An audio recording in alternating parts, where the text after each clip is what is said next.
Back. आप देख रहे हैं आज पाक के साथ। धुआंधार बिगनिंग थी। मुझे लगता है कि इंसान गैर सियासी नहीं हो सकता। आई होप कि आपके भी पॉलिटिकल ओपिनियंस इतने ही स्ट्रॉन्ग हैं।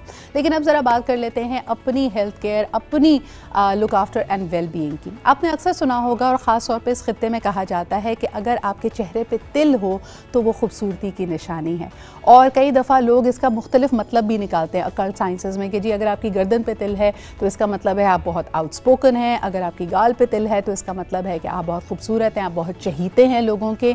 लेकिन कई लोगों को अपने तिल ये पसंद नहीं है और ख़ास तौर पे बढ़ती उम्र के साथ साथ हम ये भी देखते हैं कि वहाँ पे मज़ीद ग्रोथ होने लगती है। जो तिल था पहले, यानी जो पहले ब्यूटी मार्क था, वो मस्सा बन गया है। लेकिन आज आपके पास बहुत सारे सोल्यूशंस हैं। इसकी वजूहात क्या होती हैं, किस तरह इससे how can you get rid of it. इसमें बहुत सारे मिथ्स भी आपको मिलेंगे। कोई कहता है कि जी पता नहीं कोई बाल ले लो और उसके बाद एक गिरा बांध दो तो मस्सा खुद ब खुद ड्राई होकर निकल जाएगा, या कुछ लोग उस पर विनेगर और पता नहीं क्या क्या लगा रहे होते हैं कि ये आहिस्ता आहिस्ता झड़ जाएगा।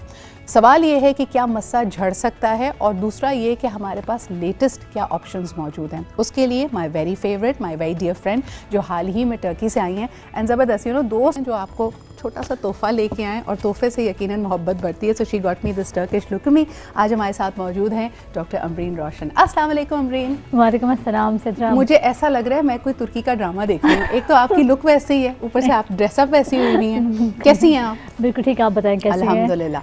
मुझे ये बताएं कि जो हम ब्यूटी मार्क्स की बात कर रहे हैं, बचपन में अगर किसी बच्चे का birth mark, let's start with birth marks, जहाँ पे एक क्लस्टर है और कई लोग ये कहते हैं कि अब लेज़र ट्रीटमेंट्स आपके पास मौजूद हैं कि इस तरह का बर्थ मार्क अगर आपके चेहरे पे है, हाथ पे है, तो उसको लाइटन किया जा सकता है। Is that possible Amreen?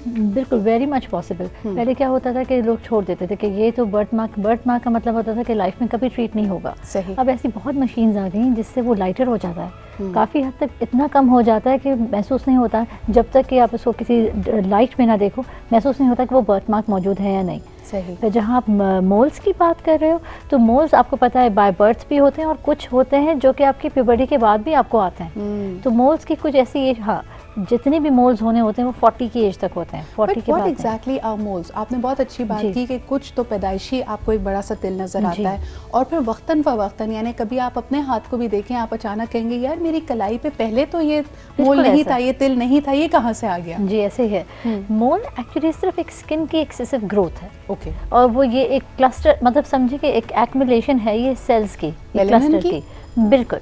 आपको मैं बताऊं कि मोल अगर थोड़े बहुत मोल्स हैं तो ठीक है, पर अगर बहुत ज़्यादा एक्सेसिव मोल हो जाते हैं तो वो कैंसरियस भी हो सकते हैं। इसीलिए बहुत ख्याल रखना पड़ता है, देखते रहना पड़ता है कि क्या मोल्स की मतलब ये इंक्रीज तो नहीं हो रहे, बढ़ते तो नहीं जा रहे। और अक्सर मैं लोगों को कहती हूँ कि जो मोल, आपने जो बोलो अभी जैसे बोला कि लोगों को मोल्स पसंद नहीं आते, निकलवाने आ जाते हैं, तो हम कहते हैं कि प्लीज़ स्किन टैग्स और मोल्स को तब तक नहीं निकलवाएं जब तक आपको बहुत बॉदर नहीं कर रहे हो, क्योंकि जहाँ से भी हम उसको हटाते हैं, यहाँ हम उसको कॉटरी करके बर्न करते हैं, हटाते हैं, वहाँ पे वो छोटा सा एक निशान वैसे भी रुक छोटा सा डेंट पड़ जाता है, एक कॉनकेव भी होता है, और जितना गहरा आपका मोल है या तिल है उस पर डिपेंड करता है। अच्छा, एक सवाल जो मैं आपसे करना चाहूँगी, जैसे आपने कहा कि 40 की एज तक मुख्तलिफ तिल आते रहते हैं, क्या इसका ताल्लुक डाइट से है? अगर आपकी डाइट में कुछ लोगों का ख्याल है कि जी कैल्शियम कम है, या अगर आपका सन एक्सपोजर ज़्यादा है, तो इज़ इट पॉसिबल कि आपके तिल ज़्यादा बनेंगे? हमने आज तक की स्टडीज़ में सिर्फ ये सुना, ये पढ़ा है कि ये जो मोल्स होते हैं वो सिर्फ और सिर्फ लाइट, एक्सेसिव लाइट, या वो सनलाइट हो या क्या,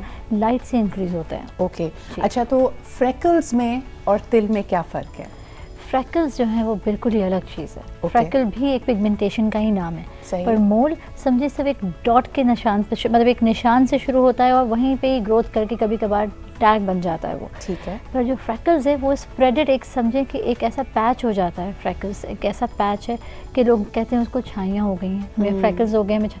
ये एक इस तरह का पिगमेंट है जिसको यूजुअली लोग मिलाज़मा भी कहते हैं। पर अगर बहुत कम मिक़दार में है तो पर ट्रीट ना फ्रैकल हो सकता है ना मिलाज़मा हो सकता है। अच्छा, बिल्कुल सही। तो यानी उसके लिए आप लेजर्स नहीं कर सकते, फ्रैकल्स के लिए तिल बहरहाल आप रिमूव करा सकते हैं थ्रू लेज़र। अच्छा, मुझे ये बताइए, जैसे आपने कहा कि इसकी फ्रीक्वेंसी, ये कितने ज़्यादा आ रहे हैं, कौन से एरिया को कवर करें, बड़ा अहम है। अमूमन देखा ये गया है कि 40 साल की उम्र के बाद मर्द हों या ख़वातीन, उनके चेहरे पे, उनकी बॉडी पे लाल रंग के तिल आने लगते हैं। बिल्कुल। ये क्या चीज़ है? ये भी एक पिगमेंट है, पर क्या होता है कि एल्डर एज में आप आपको ये पिंकिश निकलता है। किसी के लाल, किसी के बहुत डार्क, स्किन कलर कॉम्बिनेशन पे डिपेंड करता है। अगर कोई बहुत गोरा है तो उसको पिंकिश आएंगे, अगर कोई सांवला है तो उसको डार्क से आएंगे। सही। पर मैं आपको बताऊं सिद्रा, जितने भी पिगमेंट्स और मोल्स वगैरह होते हैं 40 के बाद आस्ता आस्ता खुद ही झड़ना शुरू हो जाते हैं। नहीं, लेकिन इनके नंबर्स भी बढ़ते हैं अमरीन। मैंने तो ये देखा है कई लोगों में ये खाम ख्याली है, and I wanted to have your opinion on this, कि लोग कहते हैं कि अगर लाल रंग के तिल आपके चेहरे पे या आपकी बॉडी पे ज़्यादा आ रहे हैं तो ये निशानदेही कर रहा है कि जिगर में कोई ख़राबी है। क्या ये सही है?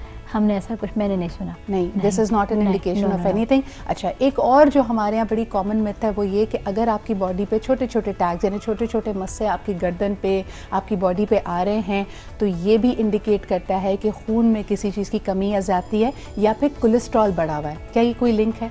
अगर कि एक्सेसिव मोल है, हम सब ये देख रहे होते हैं कि अगर मोल ज़्यादा है तो डेफिनेटली ब्लड में कोई इशू है, जिसमें हम फ़ौरन ब्लड वर्कअप करा लेते हैं। सही। जो भी होता है सामने आ जाता है। ठीक है। अच्छा, एक बड़ा मोल जो कि वक्त के साथ बढ़ता चला जा रहा हो, जैसे आपने कहा वो बॉदर भी करेगा क्योंकि उसका साइज़ बढ़ रहा है, तो उसका अगर ट्रीटमेंट कराना हो तो क्या ट्रीटमेंट है? वो क्या एक ही सिटिंग में रिमूव हो जाता है? बिल्कुल, क्योंकि देखिए बिनाइन मोल्स सही है, पर अगर मैलिग्नेंट हो जाते हैं, मतलब एक सिंपल ज़बान में बोलूँ कि अगर वो पुराने हो जाएंगे बहुत तो वो ख़तरनाक हो सकते हैं, वो डेंजरस हो सकते हैं, कैंसरियस हो सकते हैं। तो एक ही दफ़ा में रेडिकेट हो जाता है, निकल जाता है, पर ये चांसेस होते हैं कि उसका रिकरेंस हो 4-6 महीने बाद। और जब भी आप किसी मस्से को रिमूव कराते हैं उसकी बायोप्सी कराना ज़रूरी होती है, उसको देखना अगर बड़े साइज़ का है बहुत तो कराना ज़रूरी है। बिल्कुल सही।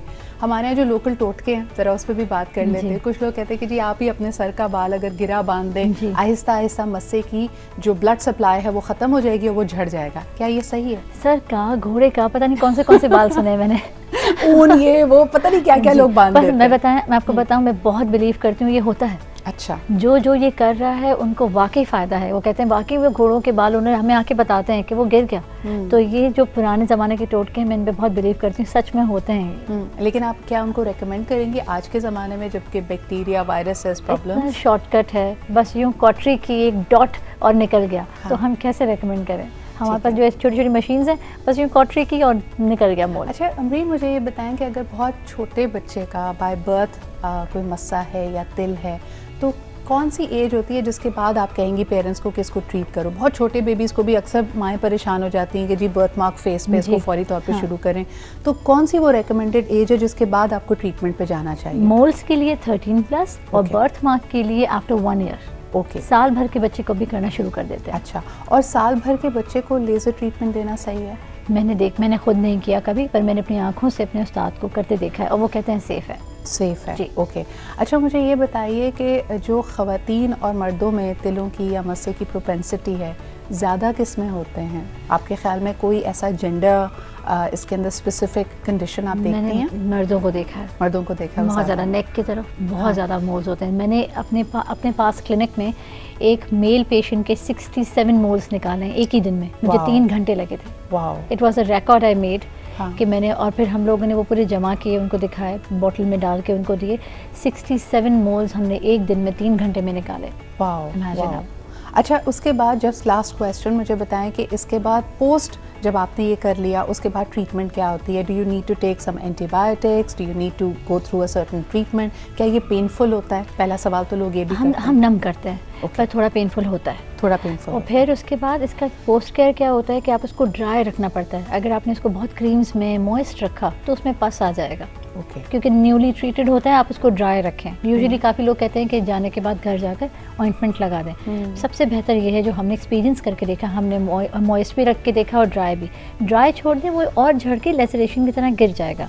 पर जो डायबिटिक हैं उनको तो चाय, मतलब मैं कहती हूँ उनके लिए कोई ऑप्शन नहीं है। उनको ज़रूर उनको एंटीबायोटिक का डोज खाना भी पड़ता है और एंटीबायोटिक क्रीम्स लगानी भी पड़ती है। सही। एंड डू यू नो क्या आप लोगों को जिनको अगर डायबिटीज़ है या मल्टीपल हेल्थ कंडीशंस हैं, क्या आप उनको मना करती हैं कि ना करवाएं? ना कर, इसलिए क्योंकि उनका तो एक तो रिकवर बहुत देर से होता है, फिर उनको हल्की हल्की ब्रीदिंग भी हो रही होती है। ओके, तो यानी उनकी रिकवरी, उनकी हीलिंग थोड़ी स्लो होती है। बहुत शुक्रिया doctor Amreen, this was a power packed and very informative segment.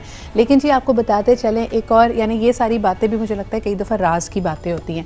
आपने सुना होगा पूरे पाकिस्तान में, पूरे कराची में इस वक्त बात हो रही है महकते राज की।